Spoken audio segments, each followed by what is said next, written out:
Ήξερες ότι μετράει το βιογραφικό? Το ήξερες. Ήξερες ότι πρέπει να στέλνεις διαφορετικό βιογραφικό σε κάθε δουλειά? Και αυτό το ήξερες. Το ήξερα και εγώ, αλλά δεν το έκανα. Έστελνα το ίδιο βιογραφικό σε 50 διαφορετικές θέσεις και μάντεψες. Ούτε ένα τηλέφωνο, ούτε ένα μήνυμα.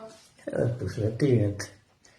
Τι να γίνει? Είναι σαν να πηγαίνεις σε ένα εστιατόριο για vegan και να του λες βάλε μου 2 κιλά παΐγια στα κάρβουνα. Θα σου πει άμα συνεχίσεις θα βάλω τα δικά σου τα παΐγια στα κάρβουνα. Δεν γίνεται έτσι δουλειά. Αυτό που ζητάνε πλέον οι επιχειρήσεις δεν είναι ούτε τα πόσα σεμινάρια έχεις κάνει, ούτε το τι υποτίθεται ξέρεις βάσει του βιογραφικού σου. Είναι το τι αποτέλεσμα τους υπόσχεσαι. Τι θα φέρεις? Εγώ γιατί να σε προσλάβω? Είναι αυτή η ερώτηση που την κάνουν και πλέον οι περισσότεροι. Τι κερδίζω εγώ με το να προσλάβω εσένα? Και εκείνο που πρέπει να πατήσεις. Και εκείνο που πρέπει να προσέξουμε την εμπειρία που όλοι έχουμε στις αντίστοιχες θέσεις, ό,τι και αν έχουμε κάνει, οι περισσότερες θέσεις μπορούν να κουμπώσουν σχεδόν σε οποιαδήποτε δουλειά. Αρκεί να το αιτιολογήσουμε λίγο καλύτερα την ώρα που γράφουμε τις 2-3 σειρές στο βιογραφικό.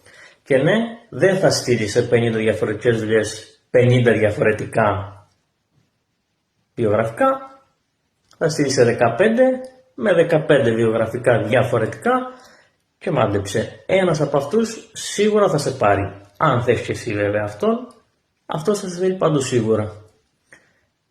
Κάπως έτσι πάει. Αυτό που δοκίμασα τουλάχιστον εγώ. Όποιος θέλει να του προτείνω να του δείξω τι έπαθα, να του δείξω τι έμαθα, να γλιτώσει 1-2 πραγματάκια κι αυτός, μπορεί να μου στείλει ένα μήνυμα να του πω περισσότερα.